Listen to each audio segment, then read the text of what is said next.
maravilhosa, cheirosa, toda arrumada, não tem uma louça suja, você lava tudo, não deixa acumular, a cama está arrumada. Se amanheceu, já arrumou a cama, porque é crente, não é verdade?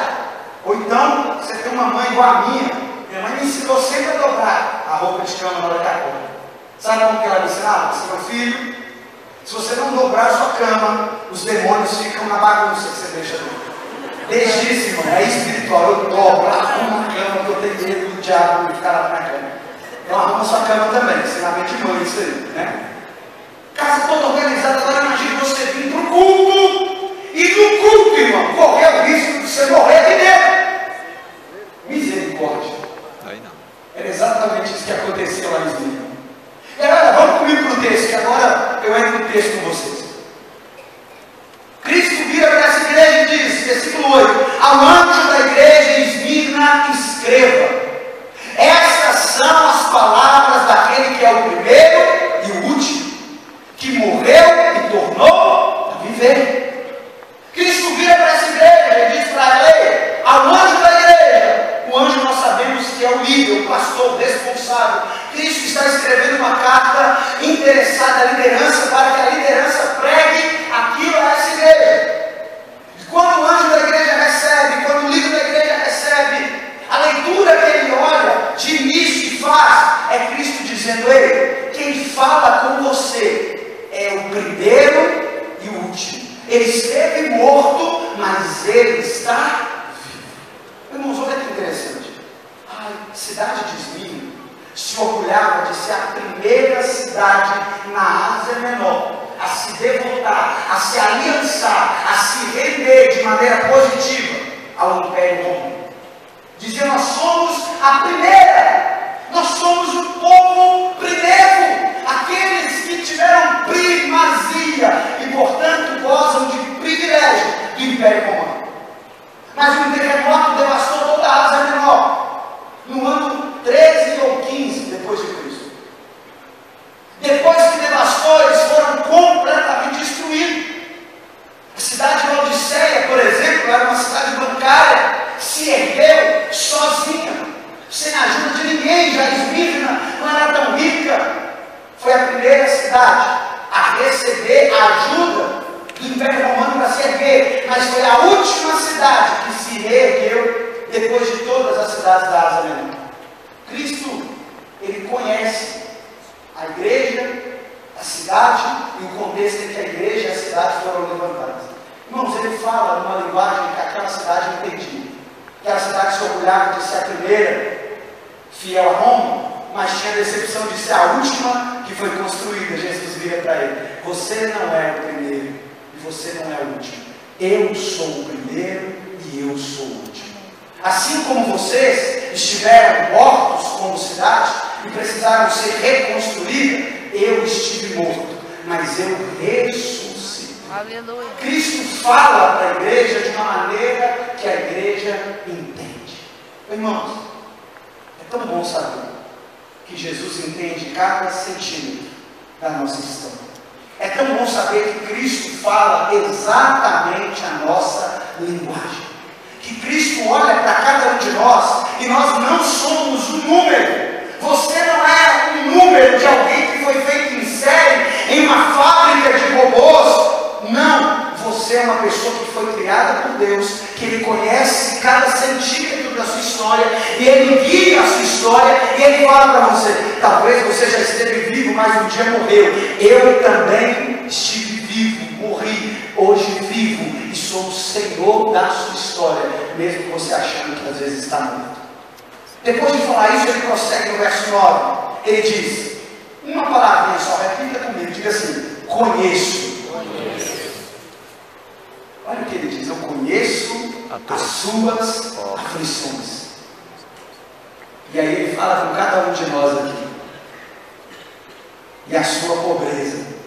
Ame. Jesus sabe que você é pobre. Ele sabe que você não tem $1 na carteira. Ele sabe a sua conta no cheque especial. Ele sabe, Deus está revelando aí, crente. Mas sabe o que é lindo? É que ele diz assim: conheço as suas aflições e a sua pobreza, mas você é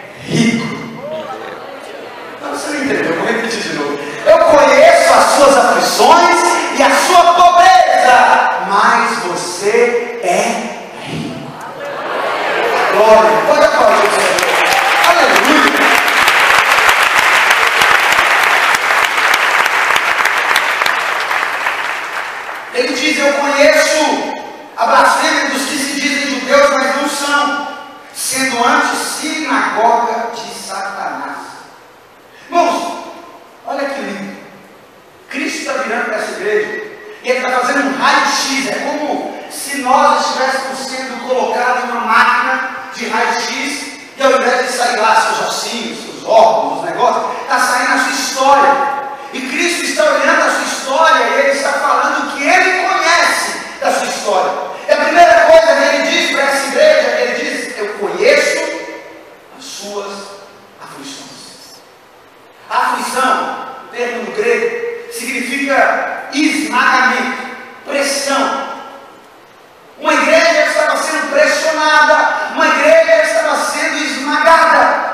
Cristo olha para essa igreja e fala: eu conheço a sua aflição, eu conheço a sua dificuldade, eu conheço aonde o cabo aperta para você, eu sei aonde dói na sua alma, eu sei aonde dói no seu coração, eu sei as dificuldades emocionais, eu sei a dificuldade intelectual, eu te conheço.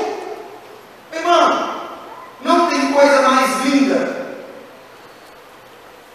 do que saber que Cristo nos conhece. E nós vivemos uma crise de autoconhecimento. Nós não nos autoconhecemos. Sabe qual é a busca da humanidade? A busca do ser humano do século XXI? A nossa busca, irmão, é nos conhecer. Você quer? Uma pergunta destrói as pessoas todas. Você chega numa terapia, o terapeuta pergunta assim: quem é você?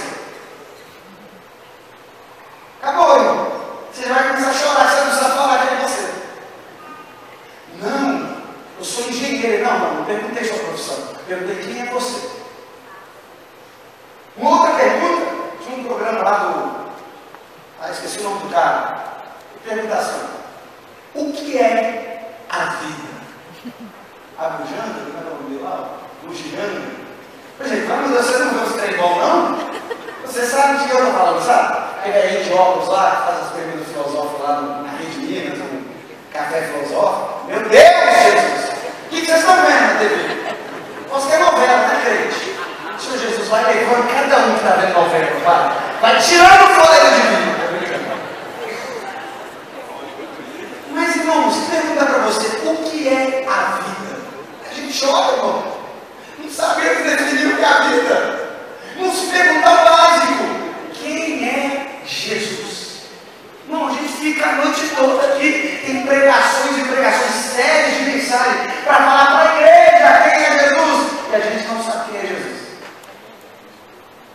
Se Jesus aparecesse no culto agora, a maioria de nós ignoraria quem é Ele, porque não sabemos quem é Jesus. Mas se você não sabe quem você é, se você não sabe o Deus que você adora, se você não faz noção do que é a vida, Jesus conhece quem é você, Jesus sabe o que é a vida, e Jesus sabe cada centímetro do que nós passamos no nosso dia.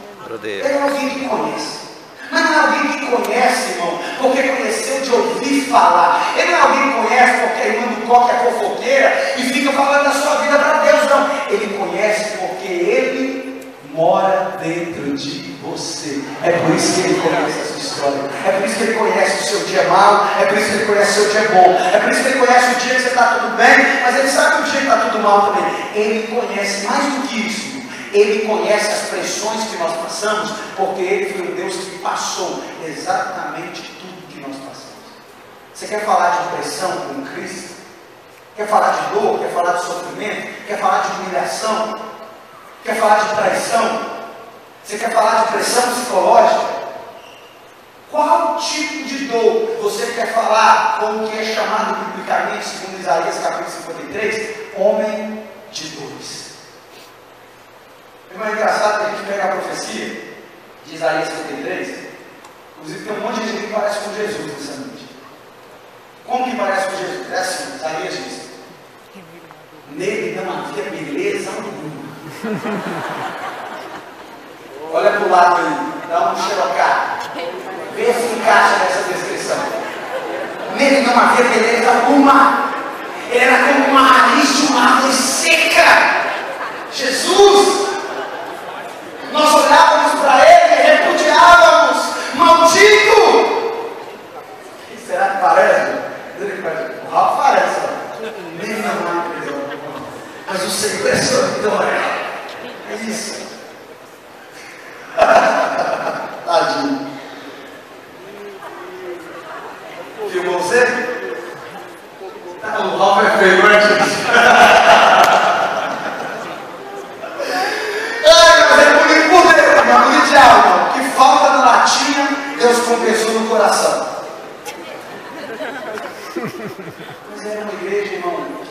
aflições.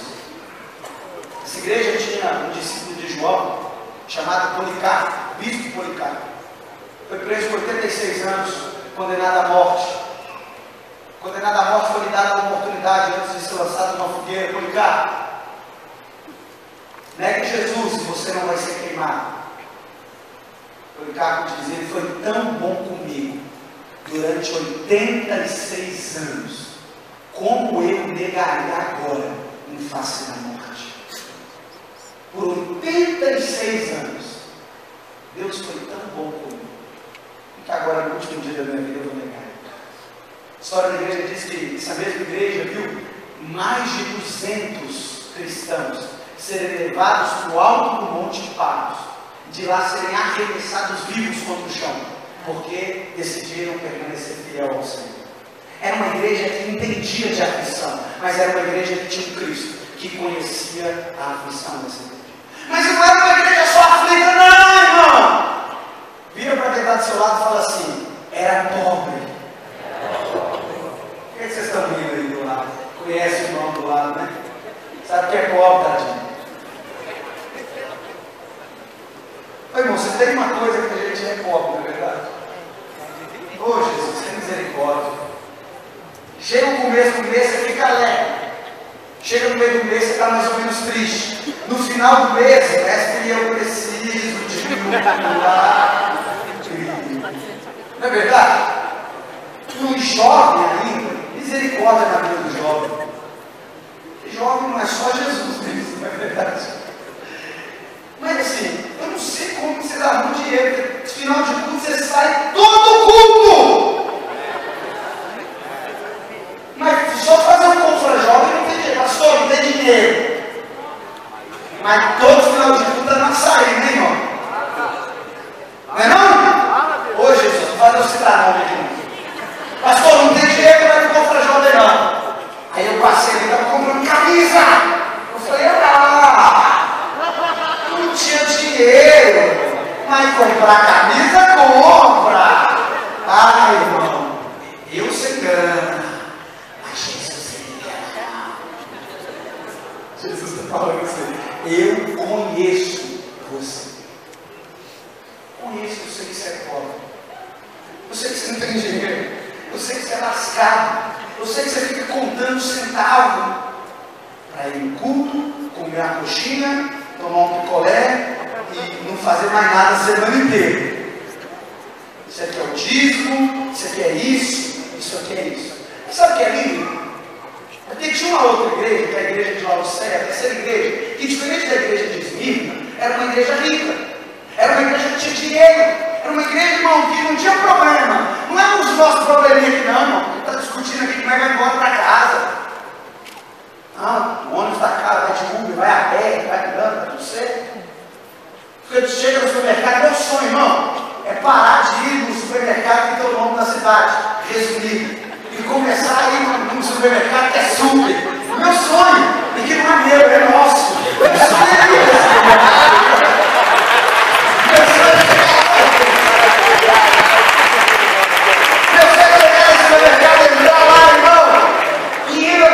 nas prateleiras e não olhar o preço de nada. Sai colocando, coloca num carrinho aqui, entendeu? Pepino enlatado em conserva, coloca aqui. É o que? Graviola do norte da França, coloca aqui. Azeite de Portugal, virgem do extra virgem do virgem, põe aí no negócio. Põe amoras suculentas da Noruega, põe esse negócio tudo bravo aí. Cansado de comprar os três no supermercado lá do B, e depois a outra letra lá, e juntar, fazendo conta que deu, risca no papel, isso aqui não. Ô Jesus, você tem que ter misericórdia de mim. Mas é a vida, irmão. O que é a vida, não é? A vida é se liga, é fazer conta. Porque lá no supermercado você pegar o seu papelzinho do anotar, aí você olha assim, tem aquela marca e tem o sem marca, que vem no centro do supermercado. Aí você olha, uma é 73, o outro é 3,90. A competição é desleal. Você fala assim: não vai ser aqui. Fazer o quê, né? É o que dá. Você pega esse que não tem nem marca. carro e foi embora. E Deus é doido. É lindo, tem um aqui na avenida da igreja aqui. Aí toda vez que eu vou, eu encontro alguém da igreja lá. Irmão, os carismáticos. Tem carismático aí?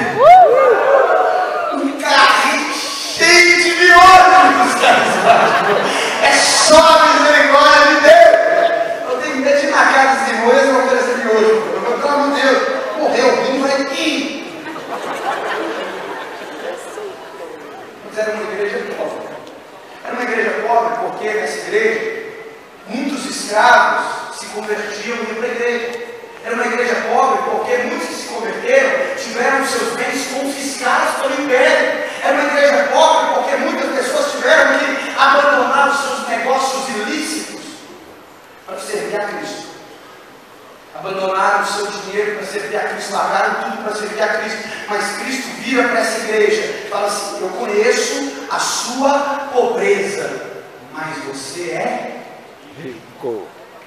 Irmão, a boa notícia para uma igreja que pode ser pobre na terra é que ela é rica no céu.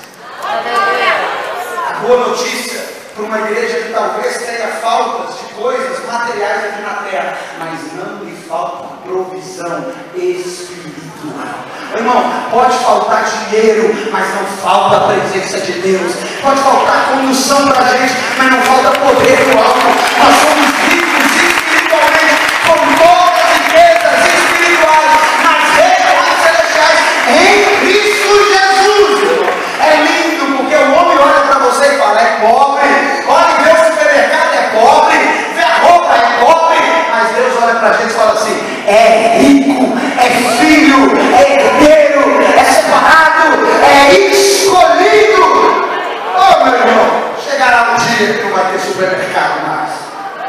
Esse asfalto esburacado de Santa Luzia. Alô, prefeito de Santa Luzia, ajuda aí, irmão. Cheio de buracos. Você não anda na rua, você anda no buraco. Mas chegará um dia que eu vou andar em rua de ouro. Levanta o muro, pode ser, carro de vidro, prego, que tem anão. Mas chegará um dia que não vai ter mais muro. Eu vou ter cristal separando minha casa do vizinho.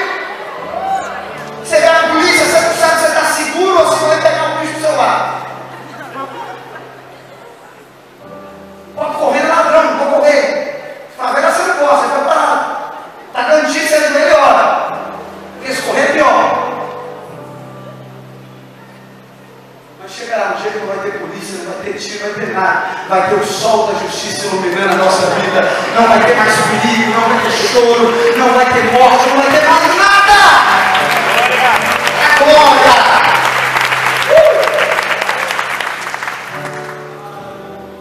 Oh Jesus, obrigado. O Hernandes Lopes tem uma frase que diz assim: a igreja não tem a sua riqueza no tamanho do seu templo, na beleza dos seus imóveis, na opulência do seu orçamento, na projeção social dos seus membros. Enquanto o mundo avalia os homens pelo ter, Jesus os avalia pelo ser. Importa ser rico para com Deus, importa juntar tesouro no céu. Você está preocupado em ser rico aqui na terra? Porque Jesus quer chamar uma igreja preocupada em ser rica no céu. Você está preocupado em fugir do sofrimento aqui na terra? Jesus quer uma igreja sofrida na terra, mas vitoriosa no céu. Você está preocupado em ser difamado aqui na terra? Jesus quer uma igreja difamada aqui na terra, mas que tem um nome escrito no livro da vida. Era uma igreja aflita, era uma igreja pobre, e era uma igreja que sofria com fofoca. Fofoca é problema de igreja. Pensa num povo fofoqueiro. Jesus vira e fala: olha, os que se dizem judeus, mas não são, eles são sinagoga de Satanás. Irmão, você já imaginou um templo ser chamado por Deus de lugar aonde Satanás está? Jesus está dizendo: ei, eles estão falando mal de vocês, eles se afastaram de mim. Quem está com eles não sou eu, é o próprio Satanás. A igreja estava sendo difamada, os judeus inventavam calúnia contra os cristãos em Esmina, os acusavam de ser canibais, porque em um determinado culto do mês eles faziam o que é chamado de Santa Ceia. Eles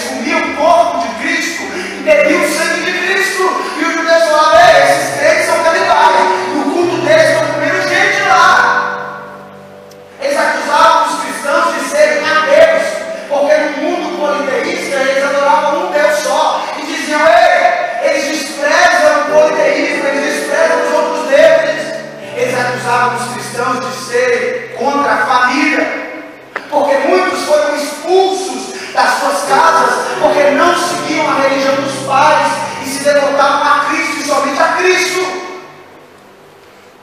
Eles diziam que os cristãos eram revolucionários contra o império, porque queriam trazer um reino político e não um reino espiritual. Faziam fofoca, difamavam. Às vezes a gente vive a vida aqui tão preocupado. Não é verdade? Esses dias desses saiu uma reportagem. Eu saí lá falando que eu estava com, pessoal, pastor Isaías, que eu vou pregar, cabelinho na régua, óculos cascos de tartaruga, calças justas, tênis branco, e com um colete, sei o que lá, inverno, não sei o que, falava com empolgada convicção, levava a plateia ao delírio. O cara me chamou quase de um MC, né, como animador de plateia, e falou que em determinado momento eu falei: bora, Binho! Jargão bolsonarista. Eu falei: meu Deus, velho, olha que satanás.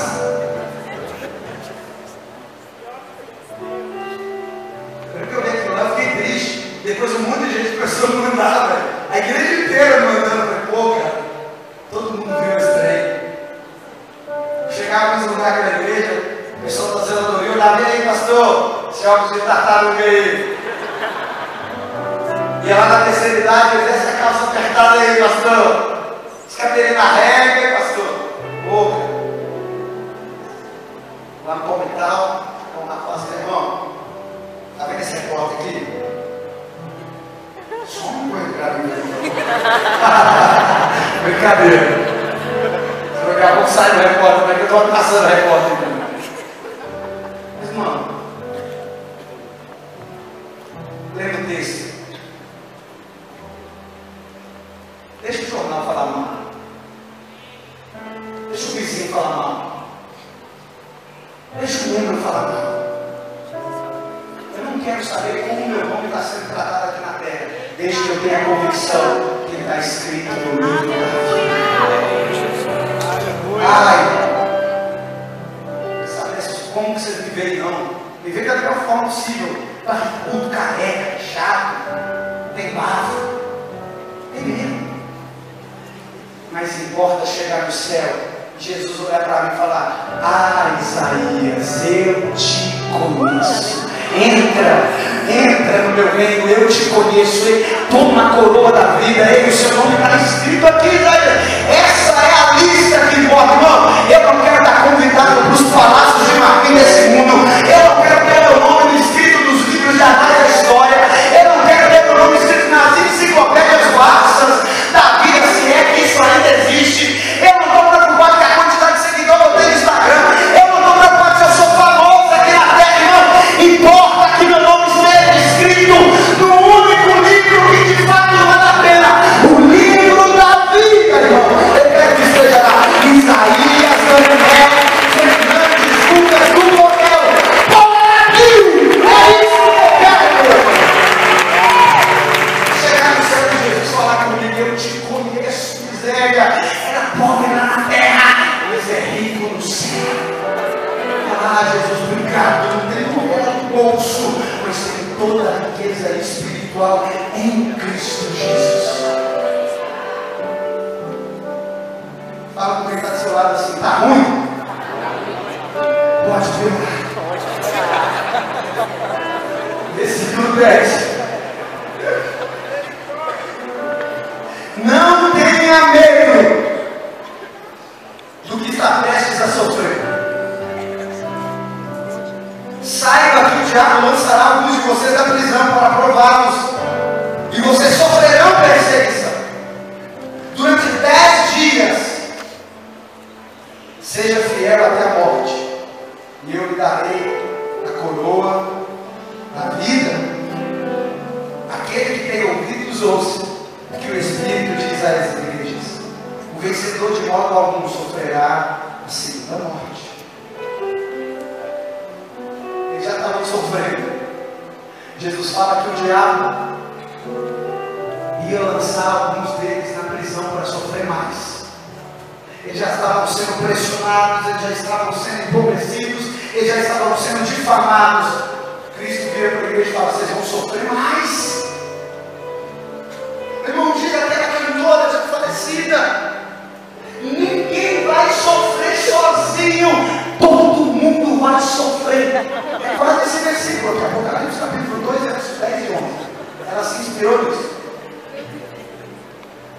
Irmão, e a gente sofre por tanta coisa que não deveria sofrer. Você está sofrendo por aquele boca fedendo, que nem era você está namorando, e está sofrendo por ele. Está sofrendo pelo crente que você conheceu no Facebook e nunca viu. Está no defraudador, vende mais. Ela queimando, só maltrata a família. Você está sofrendo.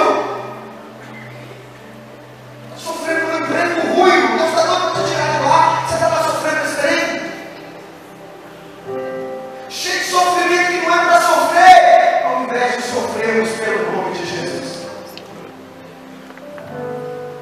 Então a gente, infelizmente, talvez somos a geração de cristãos mais frouxos que existe na face da terra. Fala, qual o último crente que você conhece que foi demitido porque quis permanecer fiel ao Senhor Jesus? Fala, qual a última vez que você viu alguém que desfez uma amizade porque quis permanecer fiel ao nome do Senhor Jesus? Qual a última vez que nós não nos dobramos às propostas que foram feitas? Hoje, tem um monte de crentes vendendo Jesus como Judas vendeu.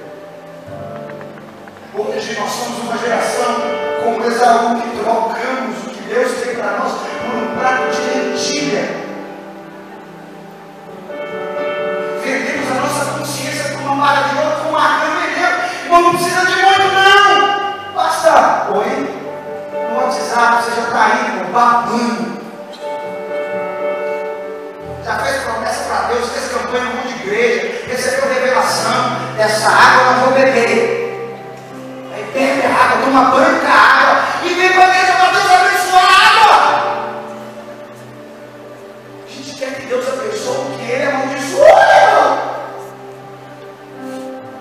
Tem coisa que a gente está trazendo para Deus que não foi Deus que deu, foi o diabo. E a gente quer que Deus abençoe o que o diabo está nos dando. Irmão, tem coisa na sua vida que não vai dar certo, porque não veio das mãos de Deus. Vou trazer uma realidade para você, irmão. Tudo que vem fácil, geralmente não é Deus que está dando. Tudo que não respeita o processo, geralmente não é Deus que está dando. Tudo que veio de uma maneira, não é fácil, é só fazer isso aqui, irmão. Sai fora. Pastor,